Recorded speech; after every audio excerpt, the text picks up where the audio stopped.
Sejarah pertempuran Prabu Siliwangi dengan Sunan Kalijaga. Sejarah pertempuran Prabu Siliwangi dan Sunan Kalijaga hingga pernikahan antara Sang Sunan dengan penguasa Laut Selatan Nyi Loro Kidul mungkin jarang diketahui.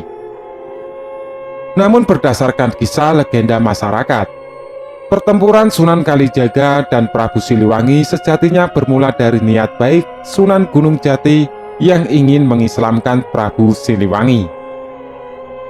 Pertempuran ini menjadi salah paham kisah Sunan Kalijaga dan Nyi Loro Kidul serta pembuktian dari karomah Sang Sunan yang tiada ada hentinya.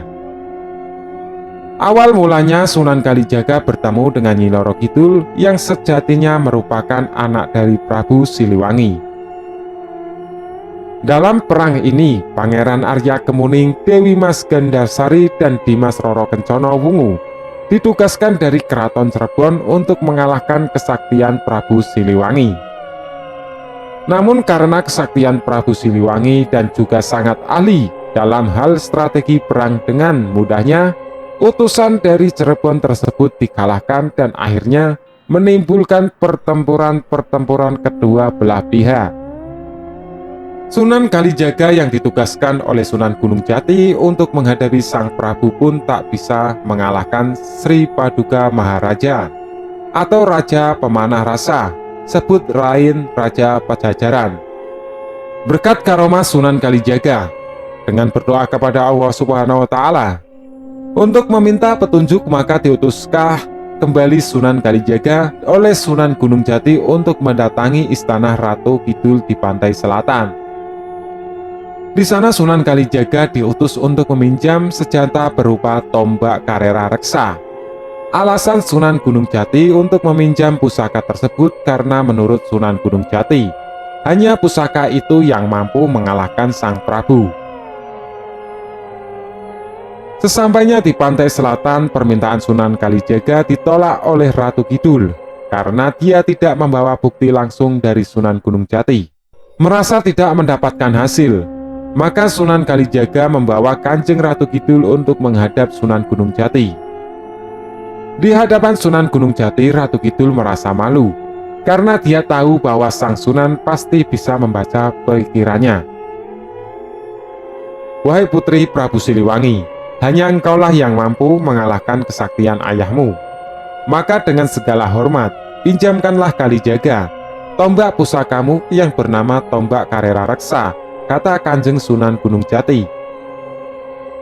Di hadapan Sunan Gunung Jati, Nyi Loro Kidul mengatakan bukannya menolak permintaan tersebut, namun karena sebuah alasan bahwa bisa meminjam pusaka tersebut jika yang meminjamnya bersedia menikah dengannya.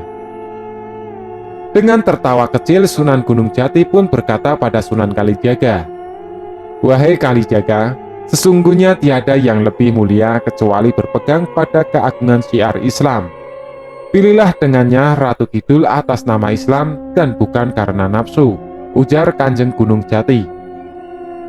Kepatuhan seorang murid dengan gurunya nampak dalam peristiwa ini, di mana Sunan Kalijaga menyetujui apa yang dikatakan sang guru itu, namun Nyi Loro Kidul justru tak setuju karena dia tak mau dinikahi oleh orang yang tidak mencintainya. Selain itu, Sang Ratu juga masih mempertanyakan kesetiaan Sunan Kalijaga padanya. Nyi Loro Kidul pun mencoba menguji kesetiaan Sunan Kalijaga dengan meminta Sunan Kalijaga untuk mencarikan tasbih kecubung wulung yang didapat di Laut Merah. Sunan Kalijaga menyanggupi persyaratan itu dengan tafakur, bermeditasi, dan meminta petunjuk kepada Allah Subhanahu wa Ta'ala. Sunan Kalijaga didatangi 3 sosok bangsa lelembut bernama Sang Hyang Sontong, Sang Ratu Sang Gak Bisa, dan Si Walikat.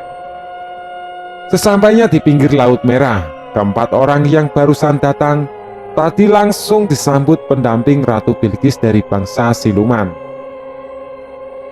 Atas izin Ratu Agung Bilqis, Sunan Kalijaga pun diberikanlah satu buah Nur Sulaiman berwujud peti ukir dari alam hasrat yang di dalamnya terdapat tasbih bahan batu kecubung hijau atau tasbih kecubung wulung. Setelah mendapatkan tasbih itu, Kalijaga pulang dan menemui Sunan Gunung Jati dan juga Nyi Roro Kidul. Pertempuran Sunan Kalijaga dan Prabu Siliwangi harus segera dimulai secepatnya. Setelah mendapatkan pusaka tombak Karera Reksa dengan diiringi 40 orang, rombongan Kanji dengan Kalijaga lantas berangkat menuju Laut Selatan. Ternyata perjalanan mereka sudah lebih dahulu diketahui Kanjeng Nyai Roro Kidul dengan riangnya mempersiapkan segala hiasan dan pernak-pernik untuk menyambut kedatangan kekasihnya. Sunan Kalijaga akhirnya menikah dengan Ratu Kidul. Sunan Kalijaga pun dapat dipinjamkan pusaka Tanbak Karera Reksa sesaat setelah menikah. Pertempuran Sunan Kalijaga dan Prabu Siliwangi tak bisa dihindari lagi. Karera Reksa langsung diserahkan kepada gurunya Sunan Gunung Jati. Lalu pusaka itu oleh sang guru ditambahkan satu tombak di atasnya, ditancapkan satu tombak, sehingga pusaka reksa yang tadinya mempunyai 7 cabang dan 1 jalur runcing di samping menjadi 9 cabang. Oleh Kanjeng Sunan Gunung Jati, pembakaran Karera Reksa diberi nama baru dengan sebutan Pusaka Agung Buana Tombak Nirwana Cakra Langit. Selama 7 malam berturut-turut, pertempuran Sunan Kalijaga dan Prabu Siliwangi terjadi. Setelah mengalahkan Prabu Siliwangi, senjata tombak Cakra Langit dikembalikan ke Keraton Pantai Selatan dan hingga kini tombak tersebut masih ada. Itulah kisah pertempuran Sunan Kalijaga dan Prabu Siliwangi yang bisa menambah wawasan bagi Anda dan semua bermanfaat.